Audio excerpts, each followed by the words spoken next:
Speeding. Speeding. Speeding. 5, 4, 3, 2, 1. The world is changing faster than ever.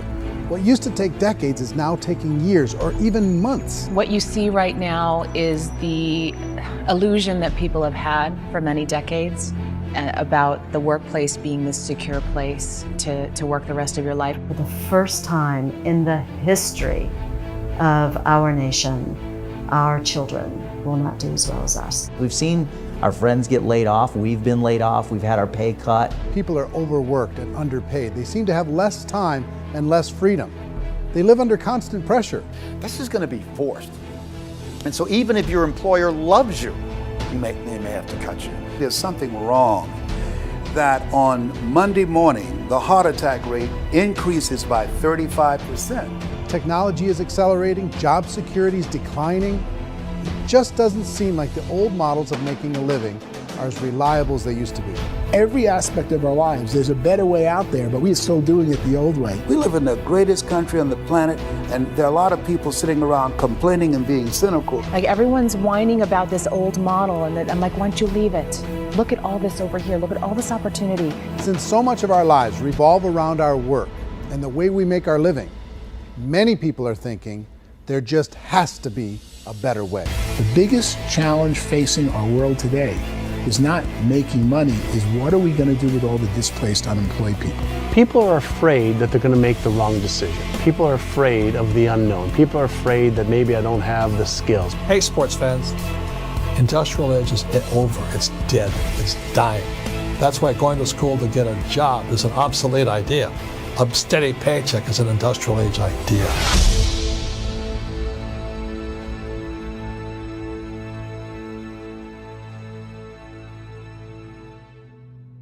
It's the search for answers that has brought us here together today. My name is Erik, and for almost 30 years I've been an entrepreneur, struggling at times, but ultimately succeeding. As a best-selling author, speaker, and business owner, I've spent my entire career helping millions of people around the world to become entrepreneurs. And I believe strongly that there is, in fact, a better way when it comes to how we make a living. The career landscape has changed dramatically, and many are still working in a model that is completely out of date. What worked for previous generations isn't working as well for people today. In this film, we're going to explore 3 important questions. First, what's really going on in our working world today? Second, in this new economy, is it better to become an entrepreneur, or is it safer to work for someone else? And third, if a person decides to become an entrepreneur and start their own business, how can they do it without taking on massive risk? To help in this journey, I've brought together some of the greatest experts and thought leaders in the field of entrepreneurship to share the real facts with you. My intention is to give you new information that will allow you to make choices that are not limited by an old, outdated model. Let's start by understanding what's going on in our working world today.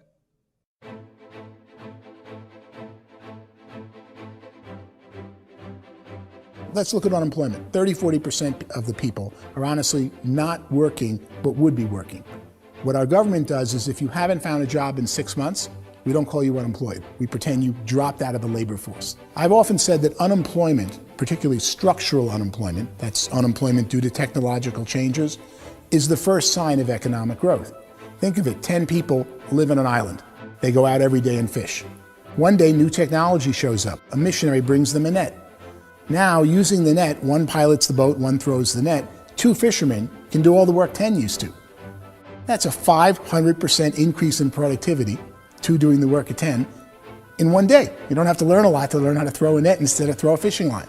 The island's got a big problem, 80% unemployment. But the island still has all the wealth of the fish because the 2 people produce as much fish as 10 did.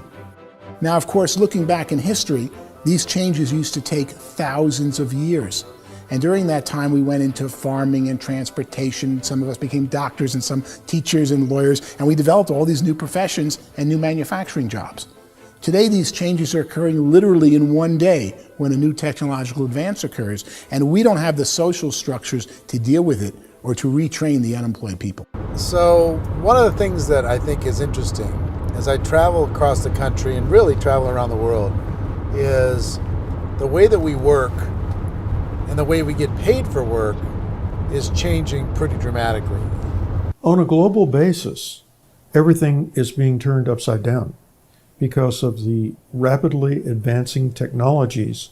They are eliminating many jobs, and we have been left with many people not prepared for the jobs that exist. A lot of demand in public companies was to squeeze out all the fat and to get just as much margin as we possibly could, and fat equals humans. So this idea of job security in information age is so obsolete, but it's still taught inside our school system, and that's where the problem starts. There's no financial education in school system, and people are still trained to be employees who work for that paycheck. This is a chart on the middle class. What's happening in the middle class, those that went to school, their incomes have been coming down for years.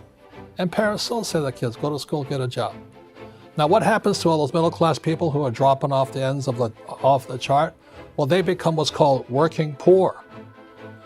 And this is what happens to working poor. But they say poverty is ending. Well, poverty may be ending, but working poverty is going up. And this is food stamp usage. So food stamp usage in America is going through the roof right now because people cannot earn what they call a living wage. Most people have experienced financial pressures that I think are probably greater than they have been in the past. If you're not working for yourself, then it's going to be a pretty hard road for a lot of people. Today, if you're going to control your future, the 40-40 plan is gone where you can graduate from college and get a job and work for 40 hours a week for 40 years. That day is gone. So some of these charts actually tell you what's going on. And this is a really interesting one, you know. People are going back to school because if I go back to school, I'll get a nice job. But this is what's happening to, it's called Sallie Mae, which is the student loan guys. Student loan is going through the roof. It's now over $1 trillion, and student loan debt is worse than credit card debt. So when people stopped using credit card, the government got people into student loan debt. And the problem with student loan debt is you can never be forgiven. See, with credit card debt, you can declare bankruptcy and all's forgiven.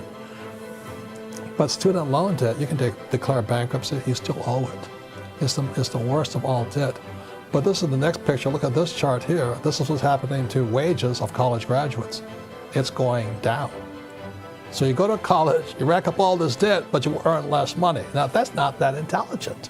Average person who's been working a lifetime in America today is ending their lifetime at 65 with about $41,000 in assets. They earned just enough to survive. I think in the United States we have something like 17 trillion in debt. That's just the federal government debt. We got another 2 in municipal and in other, let's call it almost 20 trillion government. We've got 40 trillion in private debt. That comes up to close to 60 trillion. When you then add something we never had before, what you were talking about, when we look at the unfunded portion of Social Security and primarily Medicare, Medicaid, that at the most conservative estimates from outside firms, Kleiner Perkins, 67 trillion and growing. That's more than all our other debt. There's less conservative estimates that say it's 84 trillion or higher. I added up conservatively $127 trillion in total debt. Debt is a financial drug. When you take it to excess, it's like taking a drug. Yeah, it makes you feel better, it enhances your performance, but at a huge cost, eventually it kills you. And so that's what happens. We keep doing more and more debt, and you get less and less results, just like a drug, until the debt gets so high that it crushes the whole system. That's where we're at, 8.2 times GDP. You know who I feel sorry for? I feel sorry for the person who dreads going to work, who is sick to their stomach on Monday morning, who hates their alarm clock, who gets a little glimmer of hope on a Wednesday because it's hump day and says, thank God it's Friday. And they live for those 2 days a week where they get to be themselves and they don't have to be around people they don't like, and they don't have to play the political game in the office, and they don't have to live this half life. The person that works 50 weeks a year just to be able to have the 2 weeks for vacation. And you know what happens to most of them nowadays? They don't have a vacation. They have a staycation. They have time off of work, but they don't get to go where they want to go because they're overextended. They've got all this debt. They got all this situation. They hate their alarm clock. They can't sleep until they're done. They have to spend most of their life in traffic. I feel sorry for that group of people because there's a better way. They just don't know it. I see this really interesting attempt at rugged individuality in a 6x8 rectangle. And I feel like you're all the same, except for the little push pins of the pictures. There's different pictures. Yours is named Jenny and his is named Sujara, but it's the same people. And this is how they are, and they're just like the zombies, and there's no joy in there, there's no fun. There's always like the wacky woman who decorates her cubicle, and that's the most she can do there. You got to give her credits, right? The wacky cubicle woman. The basis for their life is worry. I'm worried, maybe I'll get fired. I'm worried maybe my company will go out of business. I'm worried I can't keep spinning the plates on paying the bills. I'm worried about how do I send my kids to college. I'm worried, what if the transmission of my car breaks? That's 2 or 3, I can't fix it. People live in a sea of worry, and it eats at them. Those signs that people held up during the Depression didn't say looking for gainful employment in a cubicle. It said looking for work. Work is what we're looking for. Job is just a unit of measurement. Work is what we're going after. It's time to look in the mirror and say, it's not the economy, it's my economy. It's my little world of where I am. I need to improve. I'm not going to wait for the economy to come back because frankly, the economy is doing great in this country. So I'm here on Wall Street, the financial center of the universe, the financial capital of the world. This is where most people's money goes to at least be held for a time, right?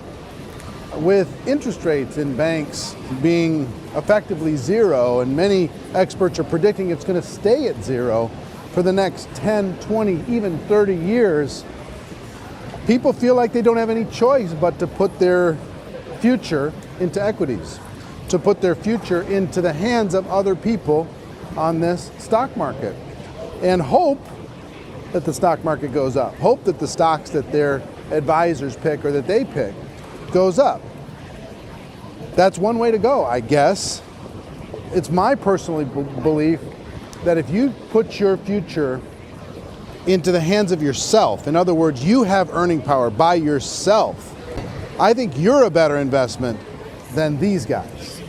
I think you controlling your future is a better option than handing over your retirement to these guys. The average household income in the United States is approximately $50,000 a year, what they call the middle class. To reach the top 25% of income earners, you'd need to earn at least $90,000 a year. To reach the top 10% would be a household income of $140,000, the top 5%, $190,000, and to be in the top 1%, you'd need a combined household income of at least $380,000 a year. So here's the question. What do you think would give you the best chance to move up and get to the top 10%, the top 5%, the top 1% or beyond? In my opinion, and in the opinion of many, many experts, the answer is to become an entrepreneur, to become your own boss. I think you have to be a business owner. I can't, the only time I ever say to someone it'd be great to be an employee is when they've already told me they've surrendered. I only tell people who are wounded spiritually that they should be an employee. And it's that feeling that you get when you pick up the backpack off the little Cub Scout and say, "Don't worry, little guy, we'll get you back to the camp." It is in no way a kindness when I tell someone they'd be a great employee. The other status symbol really increasingly is lifestyle. And people can own their own business, maybe even work out of their house. That, I tell you, people admire that, like, gosh, I wish I could do that. The spirit of the entrepreneur is to be a risk taker and to be resourceful and unstoppable and to have a vision of yourself beyond where you are and not willing to settle for life as it is. Think about the great entrepreneurs. They're visionary. They have heart. They're willing to do today what others won't so they can do tomorrow what others can't. Personally, I don't think of the new economy, the old economy. I create my own economy. The entrepreneur's in control. I decide what the economy is going to be like. In the world of entrepreneurship, there are no limits. you can make as much as you want, depending on how much you want to work and how smart you are and how great a team you put together. There's no more lifetime rewarding business than being an entrepreneur. Why in America, where anyone could be anything, would people want to give up their freedom and become effectively a modern day slave, told shut up and be here every morning at 7:30, leave at 5:30, and do what I tell you? If people decide to become an entrepreneur and work for themselves, they have some traditional options, but they're riskier than you might think. Any kind of a retail business, retail build-outs is extremely expensive. Even just these small little yogurt stores where they're putting little yogurt machines and you get all the different flavors, you're spending $200,000, $300,000, $400,000 to open a yogurt shop. I would love to buy a Dunkin' Donuts, but it's $500,000 or so to start. I don't quite have that just in case money. Risking lose it all, and most guys do 2 or 3 times, and even big guys like Branson, because I'm such a fan of his, half his companies don't work. If you make $1 million, your problems are gonna go. If you make $1 billion, your problems are really gonna go. Just the opposite. You and I know when you're making $1 million, you get $1 million responsibilities. You make $1 billion, you got 1,000 times $1 million responsibilities. And most people say, I'd love to be my own boss. 70% of Americans would love to be their own boss, according to recent polls. But they don't know how to get there. Because what are you gonna do? One, you could buy an existing business. If somebody's selling an existing business, you have to ask why. Usually because it's probably hard. It's probably not making as much money as they hope. 2, they could buy a franchise, a little less risk, proven system, but it's expensive to be able to do that. 3, they could start something from scratch. And that's where a lot of people feel like, I don't have the chops to do it. I don't have the money, I don't have the product idea, I don't have the expertise, I don't have whatever it's gonna take to be able to get there, and I can't risk my family to do it. So, 4th, they could become an investor. A lot of people in this town invest to try and figure out a way, but you gotta be pretty smart with that game too, right? Venture capitalists, who are the very best and most sophisticated in investing in new breakthrough businesses, make it on 1 out of 11. That means 10 out of 11 are mediocre or fail. Most of them fail. That's the risk there. An angel investor is lucky to get 1 out of 15 or 20. A business is a team sport. Like, I have to have accountants, I have to have engineers, I have to have system designers, I have to have sales, marketing, I have to have accounting, I have to have mission statements, I have to have legal and all that. The average Joe Schmo, even me, I go out there, I don't have the skills to put a business together. I think the bottom line for the 4 traditional options is they take money, sometimes a lot of it. They take expertise, and they take time. All of that adds up to just too much risk for most people. I bought a business from somebody else and it was a lot of work. And you start wondering, what did I just buy? Because I guess ultimately I own your email list and I just overpaid for it. People that start their own business, they spend a lot of money, they spend a lot of time, a lot of effort to get things started. And the more you invest on the upfront, the harder you typically work at it. Well, I can tell you what the success rate is of a restaurant. What is it? They're crazy enough. About 90% of them fail. About 90%, in how quickly? Year or less. Wow. And if we're talking non-franchise, we're talking franchise, Sure. That's totally different. Yeah. But our students aren't getting franchise restaurants. You gotta invest big money. Exactly. And with someone like McDonald's, you've had to work with the company for a long period of time, really know the To even have a business. chance at investing $1 million. Have a chance, and it's a slim chance. What if there was a way that you had all the proven aspects, the comfort aspects, and you could still control your own life? What if there was both? In other words, you didn't have to create everything from scratch. You didn't have to be a super leader. All you had to do, what if there was a proven product already? You didn't have to create the product. And there's a proven system already, proven training already. Everything except an employer. That was the only thing that you didn't have. Do you think more people would be open to working for themselves in that environment?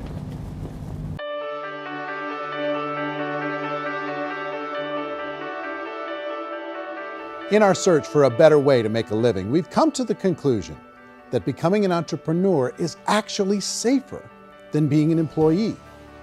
And through our look at the entrepreneurial options, one particular path kept coming up from expert after expert. And I think most people will find it surprising because it's certainly a non-traditional business model. That model is for people to start their own business and become an entrepreneur through the creation of a network marketing business. Some people call it direct selling because the product is being sold directly from the manufacturer to the end consumer, cutting out the middlemen. Other people call it multi-level marketing, or MLM, because there are multiple levels of commissions paid. The most common term today is network marketing, because network marketing best describes using a large group of independent distributors, independent entrepreneurs, to move a product or service more efficiently. So my friend here, Donald Trump, and I, we always write about the network marketing industry. And the reason we support the network marketing industry is because it really is a business school for entrepreneurs. Because most people come out of school looking for a paycheck. Oh, that's terrible. I went to network marketing like that. I think if it didn't exist, we should invent it. It is that good. I think direct selling is a great way to do business today. It's very easy to get into that industry, and you can be self-employed, be in effect an entrepreneur. When we see multi-billionaires adding network marketing companies to their portfolio of companies, that would be a clue. When we see people who are very famous authors and very famous business people endorsing the industry, that would be a clue. These network marketing companies aren't $50 million companies, they're billions and billions of dollars. They lead the stock market, they're major companies. When we're going to get it? You know, and you're going to school to work for a paycheck, but if you want to be rich, be an entrepreneur, and network marketing gives you the spirit to be an entrepreneur. A traditional company will spend up to 50% of their total revenue on marketing. Network marketing companies use a different approach. Instead of having all that extensive marketing expense, they utilize a network of independent distributors to do the marketing for them. Now, why do they do this? First, because word-of-mouth advertising is so much more effective today than traditional media advertising. Second, some products need to be explained or demonstrated, and an independent salesperson can do that more effectively than an ad campaign. Third, it's completely efficient. The company only pays for the marketing of their product if a sale happens and not before. Imagine if Amazon allowed you to become an independent distributor and paid out 40% of its revenue to that distributor group. All you had to do as a distributor was recommend a product, and if a person bought it on Amazon, Amazon would take care of all the logistics, and you'd get paid for bringing the customer. Now imagine you got paid for every purchase that customer made for the rest of their lives. Well, Amazon doesn't offer this option, but network marketing companies do. 85% of all buying decisions in our society are made as a result of word of mouth or reputation. We're recommending things to each other all the time. You know, who's your dentist? Who's your doctor? Who's your lawyer? What detergent, are you using? What legal system are you using? What product are you using? We're talking to each other about the things that we love anyway. When you go into a big box retailer, you're lucky if the clerk looks you in the eye, much less gives you any detailed or accurate information about what you're purchasing. So of course, this personal information, this education coming from a friend, a neighbor, a relative, or even a stranger, but one who has experience with the product is extraordinarily valuable. As a matter of fact, network marketing can educate consumers probably better than any other form of marketing. It certainly can do better than advertising, because advertising usually has a certain hype to it, and you can only get limited information. So, network marketing trumps advertising. If you were a typical sales company and you wanted to sell $1 million a month worth of product, you might go find 100 superstar salespeople. The quota would be $10,000 a month. So network marketing as a distribution system just flips the numbers. So we use 10,000 happy, raving fans of a particular product, and we don't concern ourselves so much with how much product each one of them individually sells. If they sell just $100 or $200 a month, and there's 10,000 of them, you're selling $1 million to $2 million a month worth of product. And that's the best way I can explain how network marketing works. This is the marketing arm of the company. There's not money being wasted on bricks and mortar. There's not money being wasted on inventory that's sitting stagnant somewhere. There's not of employees standing around that don't have customers. These are people that are going to connect with customers. These companies allow people to become independent distributors for extremely low cost and with no minimum time or sales quota. Essentially, they own their own business and can provide as much or as little sales as they choose. In other words, the distributor gets all the benefits of traditional business ownership without the risk. The advantage of network marketing is the ease of entry, the low risk, and the low startup cost, because almost everything else has very high risk. You can get in for a minimal investment. You're buying into a system that's already been proven, products or services that have been proven to work. The keys to network marketing is providing an opportunity for the masses to get involved, providing an opportunity for the average person who doesn't have the resources to start their own business. All of this so far is fairly straightforward, but network marketing offers another benefit, and it's this benefit that makes it so interesting for entrepreneurs. Network marketing allows a distributor to build their own network of other distributors and then compensates them on the sales created by that entire group. Direct selling is, at its base, very simple. It's the sale of a product or service to an individual on a face-to-face, one-on-one basis, just the way we're talking right now. But there's an important element as well, and that's the offering in conjunction with that sale of product, the offering of an opportunity for someone to make something of themselves. No matter what your social status is, no matter what language that you speak, I mean, look how many unbelievable people are becoming successful that speak every kind of language out there. What an awesome gift to give the world. Instead of having to work your way up in a system and prove that you could be a sales manager, they just decided everybody can be a sales manager. Everybody gets to build a sales team from day one. And so what that brought into the system of growth as a direct selling company is the concept of compounding or geometric progression. Because now you can actually grow a sales force very quickly because everybody is enrolling people in their own sales force. People who are like, oh, this is weird, I'm building a sales team, or what do you think you do at a regular company? How do you think a regular company works? Network marketing is the only industry that doesn't say your past determines your future. It looks at your past and says, okay, now what can we train you to do so you can have a great future? Every other employer out there wants to exploit you for what you already know, not teach you something new. Network marketing has the potential to save the United States and the world because it's going to teach people not to be employees, but to be entrepreneurs.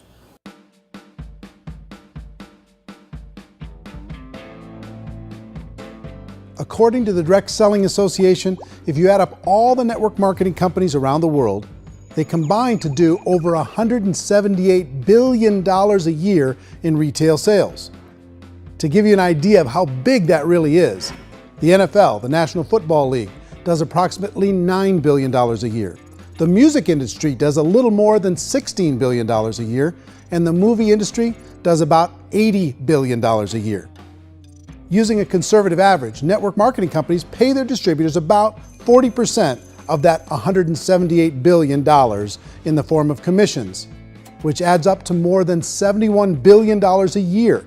That's almost $6 billion a month. It's almost $200 million in commissions every single day. So it's certainly working, and people are making serious money in network marketing. With the growth of the direct selling industry over the last 10, 15, 20 years, we've seen a broader understanding of the channel. We have seen more and more people getting involved in the business, so our penetration in the marketplace has increased, and thus the understanding in the marketplace of who we are has increased. And we've seen non-direct selling companies look at the direct selling model and say, something's going on there. People are making money, companies are being profitable, individuals are being motivated, product is being delivered to market. Maybe we should explore this. Some people think only the people at the top make money. Well, let's take a look at that as well. In the network marketing profession, there are roughly 500 people in the world who earn over $1 million a year. If you round that number up to $2 million a year, that adds up to about $1 billion a year. That takes the $71 billion paid out each year down to $70 billion. So where does the rest of the money go? The vast majority goes to part-time people making anywhere from a few $100s a month to many thousands of dollars a month. It goes to people who choose to make it a full-time career move and earning even more than that. Every day, people are using the money they earn through network marketing to pay off debt, have more fun, and improve the quality of their lives. Everyone I know in network marketing has been doing that since the 50s. They go to work when they want to go to work. They stop working when they want to take time with their children to have a leisurely breakfast and discuss issues and driving to school. They go back to work when they get home, wherever they're working out of. The biggest thing that I've seen is people that have become much happier in their life. MLM has probably made more millionaires of more people in more countries, and I've spoken to them in 67 countries, than any other single form of business, starting from nothing. If they have a choice between working a job for the next 10 years or working a network marketing business for the next 10 years, the result of working the network marketing business will be better. A lot of people within the industry go on and make this a career and do extremely well at it. Network marketing has been nothing but good for everyone I know that's been involved with it because they did it seriously and they played full out and they've been very successful. It's been a constant barrage of success stories and people showing off stuff that they got as a result of it. How many people are involved? Approximately 16 million Americans and 96 million people around the world are currently participating in network marketing.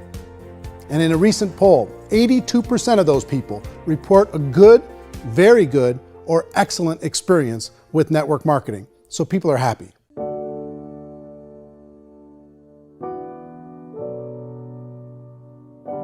So I've taken a look at the network marketing profession and really tried to understand why so many people are confused as to the validity of this as a business.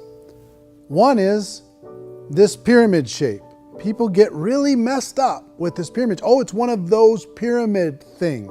So I just think there are a lot of haters out there who really don't understand the industry and say, oh, it's a get-rich-quick scheme. It's a pyramid. Well, corporate America is a pyramid scheme. You know what I mean? It goes like this. You have thousands of MBAs, let's say working for Ford or General Motors or Coca-Cola.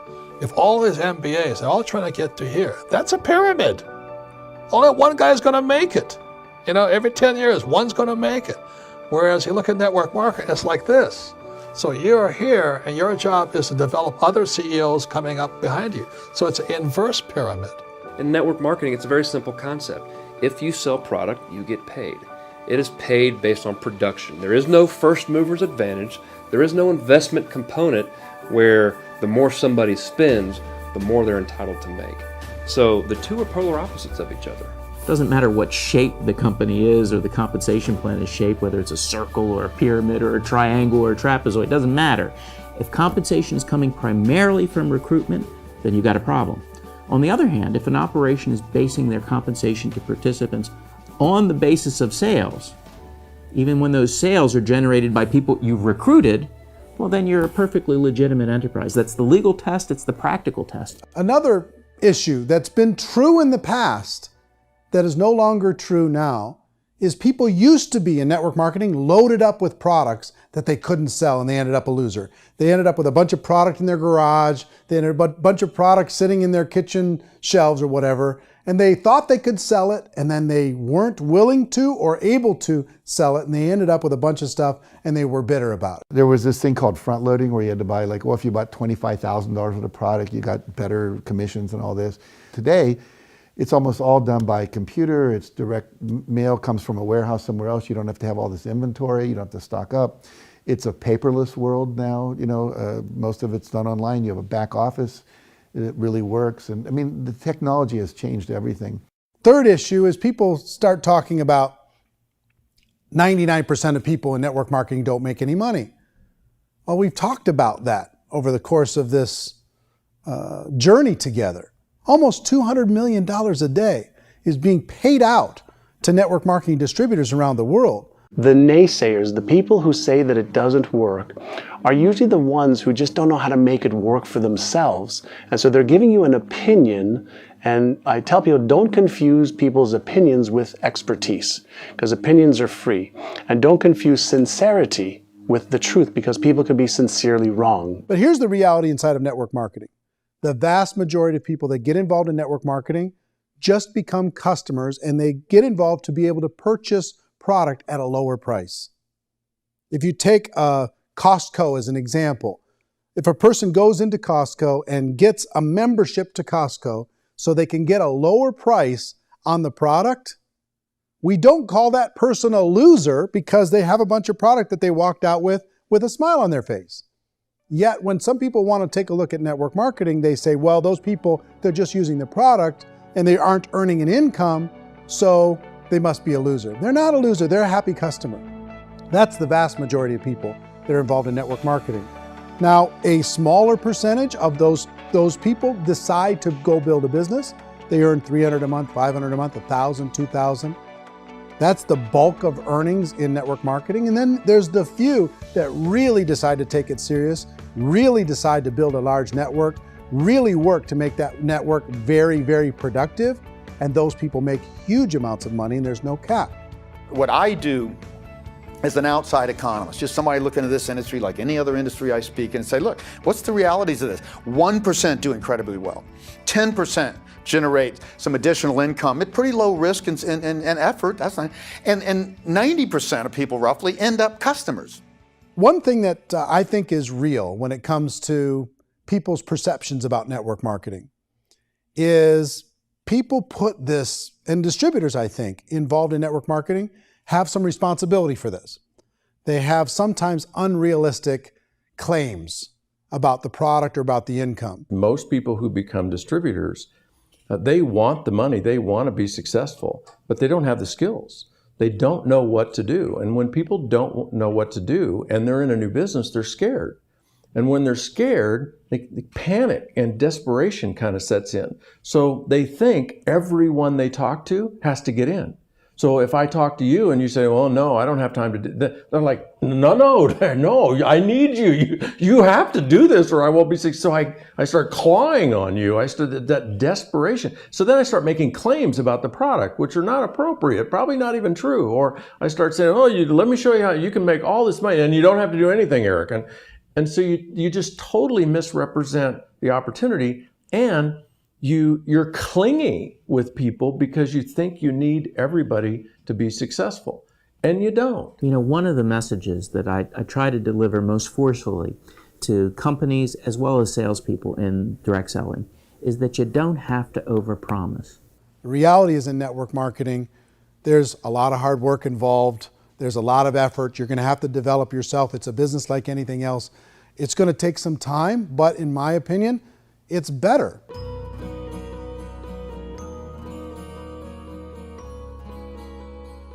It's light years better for people starting today than it was even 5 years ago. I think it's more widely accepted now, and people understand it is a business. It is being an entrepreneur. It is being a business owner. Our belief system is based upon our evaluation of something.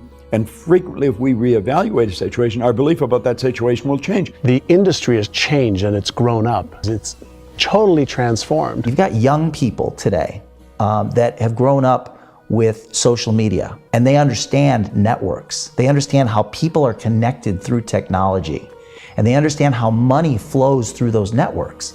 So when they see network marketing, they don't see it the way their parents saw it. And we've all learned, the larger industry that you represent, has all learned from those mistakes and flaws and errors that have happened early on. Early algorithms didn't work the right way. That's all fixed. It's like when they design a computer program, they design the program, then they run it, and then they go back through and they debug it. The MLM industry has been debugged. This is the day of being virtual, being able to run a business from your mobile phone. I mean, it's incredible. Companies are getting smarter. They're implementing more consumer protections. They're implementing more compliance training. They're doing more with respect to product research. If you do get involved and you make purchases of inventory, even on a voluntary basis, if you decide that this business is not for you, you can leave and have that inventory repurchased by the company. There's no other business that offers that kind of protection on a voluntary, self-regulatory basis.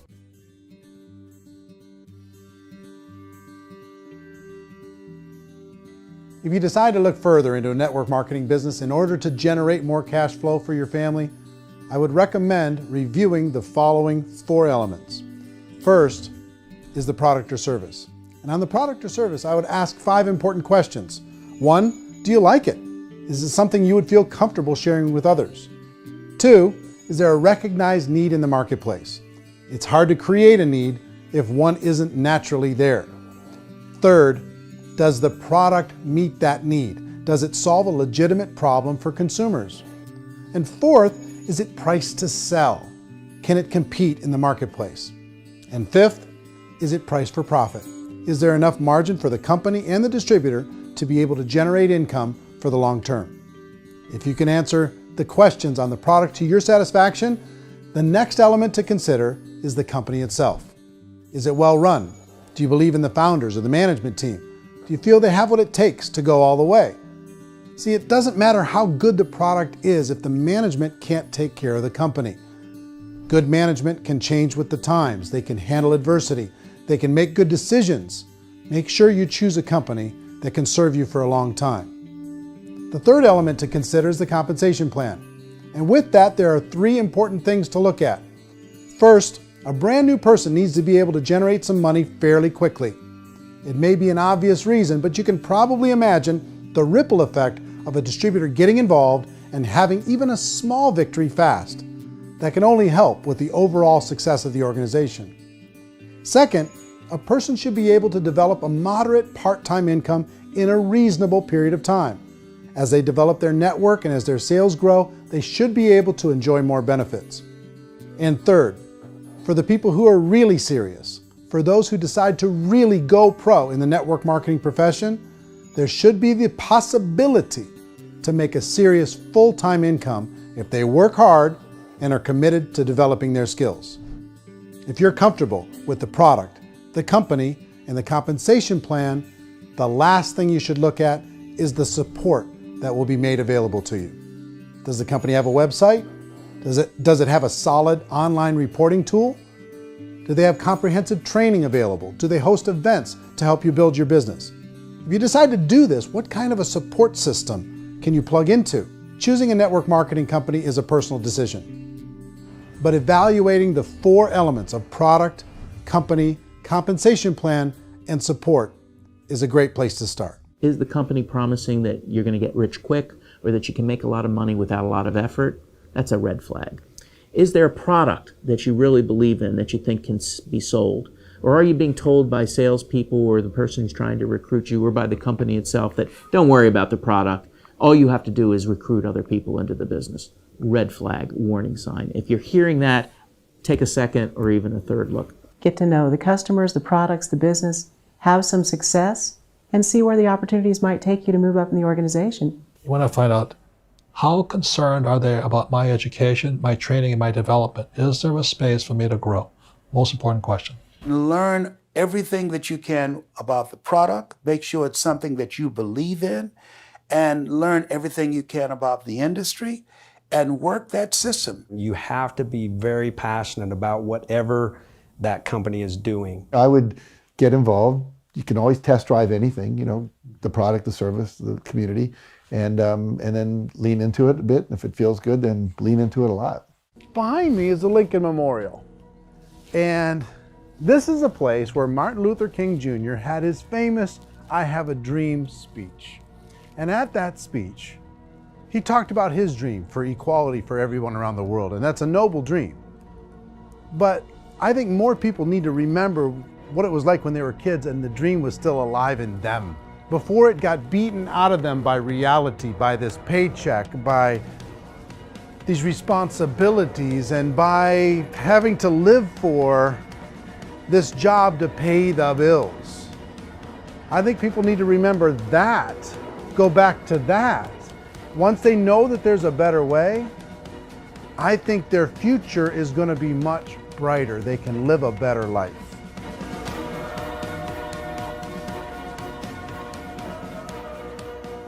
So if you're considering getting involved in a network marketing company, let me offer you just a few pieces of advice. First, network marketing isn't perfect. It's emotional, it's challenging. Like any entrepreneurial venture, it can have its up days and its down days. But if you have an entrepreneurial bone in your body, it's just better. Second, if you're gonna do it, decide to be professional. Decide to go pro. It's better to do that than just be this amateur sticking your toe in the water. Third, as any professional, you're gonna have to learn some new skills. And I promise you, inside of the network marketing profession, they're not too difficult to learn. Fourth, like anything worthwhile, it's gonna take some time. Don't expect that you're going to get to the finish line right out of the gate. And fifth, it's worth it. It's worth it to be able to take charge of your life again. It's worth it to be able to control your own financial situation. It's worth it for the people you're going to be able to spend time with. It's worth it for the things you're going to be able to see and the experiences you're going to be able to experience. It's worth it for the causes you're going to be able to contribute to, the lives you're going to be able to touch, the customers you're going to be able to help, the friendships you're going to be able to develop. I promise you, it's worth it. Remember, most people are searching for answers just like you are. But I do have to tell you the catch to network marketing. If there is a catch, if you want to understand this from an emotional point of view, people say, well, it sounds too good to be true. It's not, it's hard work. But here's the catch. Most people still don't understand it. So you're going to have to endure the loss of social esteem from ignorant people. The uneducated will think less of you. Now, if you can handle that, you're on your way. If that's going to destroy you, you know what? Entrepreneurship in general probably isn't in your future. If you can face that catch, you can become unstoppable. I want everyone to really contemplate this if they're not in network marketing. You're in a job, you probably have a mortgage, you have rent, you have debt, whatever's going on. You're in a prison. You work just hard enough to keep them from firing you, and they pay you just enough to keep you from quitting. Come on! I've been there, done that, and bought that t-shirt. In network marketing, if you run into failure, it's really just a homework lesson for yourself. There's no one to blame. You really have no excuse not to be successful. You just don't. People don't want to hear that, but there's so much available to you. If you want to be a good network marketer, be a student to the people above you, be a fellow traveler to the people on the same level, and be a teacher to those below, and know when it's appropriate to do which. People who are not afraid of asking people to buy things, or not afraid of persuading people with the chance they may say no, these people own the future. Nothing happens until something moves. So you got to go move, you got to go do something, or nothing's going to change in your life. In the beginning, you're going to do a lot of things that you don't get paid for. But as you go down the road, you get paid for a lot of things that you don't do. And your job is rehabilitate the spirit, the entrepreneur spirit in all of us. You get it back. Either give it a strong yes or a strong no, but no wishy-washy, dilly-dally stuff in the middle. There's dreams and there are nightmares, but I believe that the biggest nightmare of all is when you don't pursue your dream. You're going to see some monumental growth in this profession. It's an exciting, exciting time to be involved with the network marketing profession. The next 10 years, I see just exponential growth. When that tipping point comes, it's not a matter of asking somebody, have you ever heard about network marketing?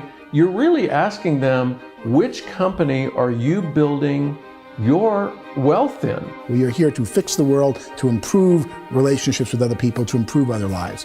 And the real reward comes as an entrepreneur in any level from teaching somebody something and watching them soar. There is no greater reward.